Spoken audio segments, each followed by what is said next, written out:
just saw, Bryan, was maybe pure domination. I'm not gonna lie, I hit the wrong intro. I don't even care. what we just saw was an incredible performance by Bud. I mean, he dominated in pretty much every round except for the first, I'd probably say. And then he also was the first boxer ever to knock down Errol Spence Jr. 3 times. He gets the stoppage victory, and it looks like, I mean, he just sparred with Spence. What are your thoughts on what you saw? What? Like, yo, something about this week. Okay, we're gonna get into a lot of stuff, right? And first, we're gonna talk about we're gonna talk about the potential scorecards, because everyone and their mother, including us, and our mothers, expected a decision in this fight. Thought Terence Crawford was gonna win by decision, and I tweeted this out. As soon as round 1 ended, it was like right after the knockdown, I was like, I live bet Terence Crawford by knockout TKO. Oh, you did? What was your odds on that? Like plus 170, something like that. So it was basically the same as the decision, because I saw a couple things where I'm like, I didn't like how Spence was reacting to just Terence Crawford fighting at range, and I'm trying to slow this down so I can wait till some more people get in, because usually I give away all the good shit, and then like 8 minutes in, we get everyone else, but like whatever. So he's picking Errol Spence apart throughout round 2. That's when he drops him. And I'm looking at 2 things. One, the way Errol Spence is reacting to these shots, not great. Terence Crawford looks like the stronger dude in there, which we did not see. This has some parallels to Naoya Inoue's win over Stephen Fulton, which we'll get to later. And the other thing was, Errol Spence, after being knocked down, was visibly trying to overcompensate for said knockdown and then rushing in. And I was like, this is the last. Terence Crawford is the last guy in the world you want to get careless against. The last one. And in seeing that, I live bet the knockout, because I was like, I think he's going to stop him late. And he ended up stopping him late. And I can't believe what I just saw, Shantelle. I can't believe this shit. I think I'm in pure shock right now, because coming into this fight, and listen, I said it on our New York Post Sports Hit. I was like, there's no way that Bud is going to be knocking him out. Spence isn't going to knock him out. These 2 guys aren't going to knock each other out. It's going to go to the cards. But after that first round, I was like, all right, so like, are we going to see Spence have a little bit of like layoff rust? Because he's been out of the ring for a minute, right? We saw Terence Crawford fight David Evanesian not too long ago. However, I just didn't expect Bud to start off and just these jabs that he was landing on him with power. Like, I could see the sweat, like the sweat was coming off of Spence's face in like the worst way. You know what I mean? And those power jabs that he was hitting, he was countering the different angles that Bud was using. Like, this is what I was talking about, when that power in both of his hands is ridiculous. And when it was like around round 4, round 5, I was like, it might be a wrap, because I looked at Spence's legs and I was like, his legs might be gone. His face.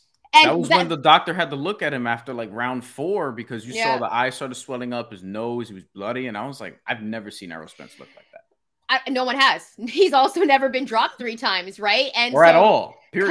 Coming into this fight, I mean, you could have argued that if Spence won this, he would have been one of the greatest welterweights of all time. But to see what Bud did to him, to pick him apart in that type of way, one of the best welterweights in the world. But now it's like Bud is in a different lane than Spence because of what he did. Because if Spence was supposed to be the dude, by the way, had more of the belts, everyone was talking about, well, you know, he's the A-side fighter. Remember this talk that people were having? This was like the when Errol it came Spence to fans are very vocal. This is when it was contract negotiations, and Spence was like, "Yo, you're the B-side fighter."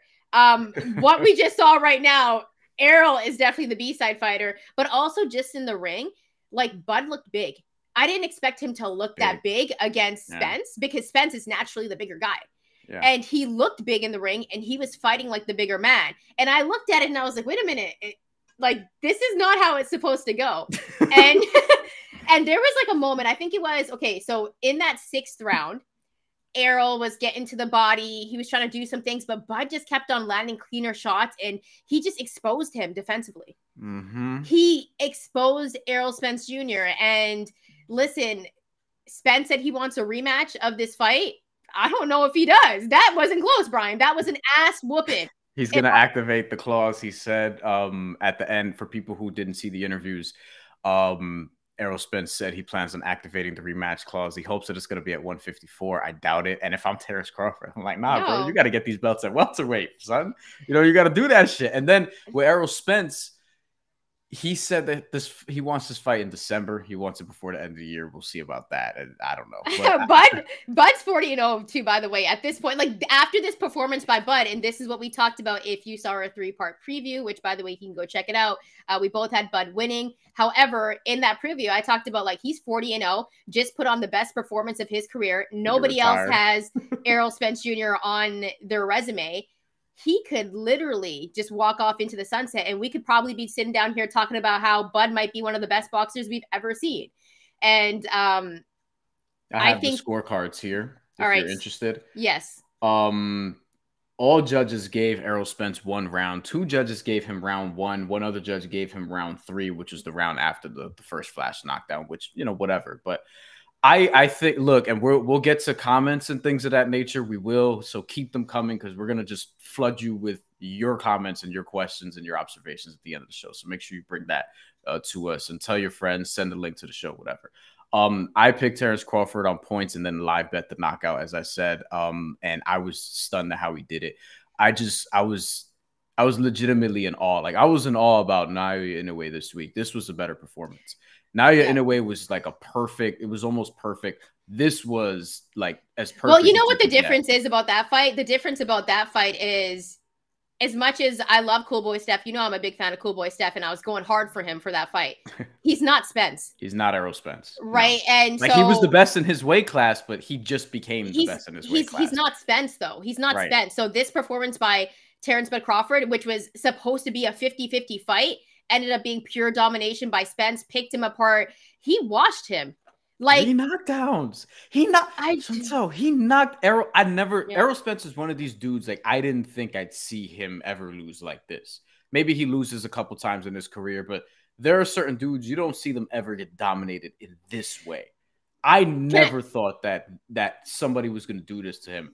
And Terence Crawford, who's now been undisputed in 2 weight classes, and I'm going to get to some comments this week, because there were some loud, and we appreciate everybody who watched the live. Even if it's whatever. Like, we appreciate everybody, right? Commenting, whatever. I thank people for comments all the time. Agree, disagree, especially if you're respectful, specifically respectful. We had some dickheads, though, come out and like, oh, regardless of what happens this weekend, regardless of what happens this weekend with Errol Spence and Terence Crawford, that Naoya Inoue is pound for pound number 1. And I would say back, let's see what happens Saturday, just in case. Let's hold off on that conversation, though, because it's a conversation that I know is going to get a lot of comments. So keep those comments coming, because we're going to read all of them. However, I do want to say that at this point, I don't think that there should even be an argument about who had the better performance. We were talking about, and I said this, like, greatest sports performances. This has to be one of them, because it's the performance of the year in boxing, is it not?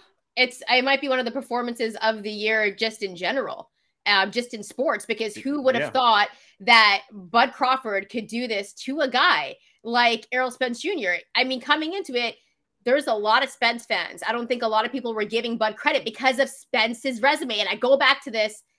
I know Bud looked at that Sean Porter fight and used it as a blueprint. Ooh. All right. Because listen, when we go back, and I've said this many times, that Sean Porter fight with Spence was a blueprint for Bud. And listen, I said once Bud gets into a rhythm, it's a wrap. He picks him apart. And he was in a rhythm like round 2 after he knocked him down. I was like, this might be a wrap. I don't know. And just defensively though, like, you know, I get why Spence was going to the body. That's his moneymaker, but it was just too late by then. Bud had figured him out. Errol Spence was trying his ass off to make some shit happen, and it looked like he had no answers.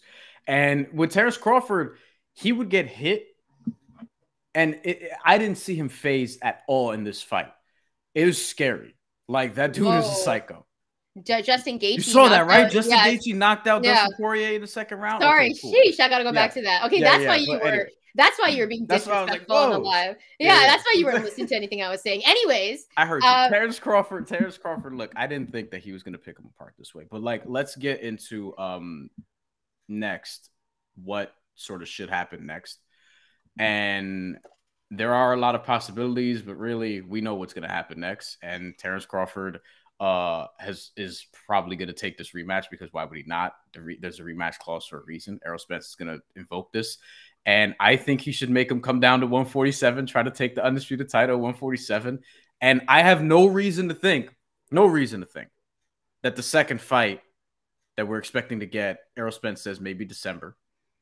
I have no reason to think this is going to be different. I don't see this fight going any differently. I mean, we might see Spence actually win some more rounds other than that first round, because I only gave him that first round. Oh. But the one thing that I do want to say, if you wouldn't cut me off, but I do want to say one thing though. If I was Bud, I'd be like, it's not going to be a 50-50 fight now. Like, paper wise, bread wise, I'd be like, I might pull a Tyson Fury and be like, this is 70-30, Spence. That's how much he dominated in this fight. You know what I mean? So when we talk about what's next, and I think it's official, Bud is the face of boxing. He's pound for pound king right now. And I don't think there should be an argument about it. We saw what Inoue did, but what Bud did against one of the greatest welterweights in the division right now, I mean, it's ridiculous. Should we get to some comments, Bryan? Because I know the comment section is heating up. So let's go with that. This one more point I'm going to get off. In terms of the pound for pound conversation, which we are going to open up to the floor, but the pound for pound conversation for me is done. Naoya Inoue was pound for 5 days, and he may become pound for pound #1 again. But I don't think so. not after this performance. Well, he's younger than Terence Crawford. If Terence Crawford beats Errol Spence again and then retires, then maybe then Naoya Inoue becomes pound for pound #1. But look, that Terence Crawford performance, the way he just broke him down like that, knocking him out, stopping him in the 9th round, totally justifiable stoppage, by the way. I thought that was good refereeing by Harvey Dock. Stopped him at an appropriate time. I don't think Errol Spence had a ton of answers. If I were Derek James, I would have entertained throwing in the towel. And Terence Crawford is not only the best pound for pound fighter in the world, he's one of the best I've seen. He's one of the best welterweights I've seen. And he just looks unbeatable, because I can't, if Errol Spence can't beat him, you tell me, because it's not going to be Boots Ennis. Boots Ennis is not going to beat that dude. I don't think Boots Ennis would make it past the 6th round after what I saw. Bud do dispense. I said it. Damn. All right. I think he could. I know. I mean, Spence went to the 9th. Like, where do you have Boots? Like, I still had Spence over Boots in the rankings. You know what I'm saying? Me too. But goddamn, all right. Maybe we'll get to that's the type of performance that I think Bud has put on. Also, it's like in that fight, I want to make one more comment. It's like, you could just tell IQ-wise. We always talk about how Spence always had a really good IQ. He still does. And yes, he does. But it's just Bud showed that he is levels a little bit better. Like, there's levels to this. And at one point, it's like Spence was reaching a lot. And in my head, I kept on thinking, like, you reach, I teach. Like, that's what it looked like. He put on a master class performance. And this is something that I think I'm so happy for Bud right now, because coming into this, there were so many haters, so many doubters that said that he wasn't that guy, that his resume wasn't good enough. Meanwhile, he was, KOing and TKOing everyone that he fought in the welterweight division. He goes and he TKOs Spence, drops him 3 times. Spence has never been dropped before. Spence's face has never looked like that either. But I do want to say, I really think that Sean Porter fight was the blueprint. Let's get into some comments though.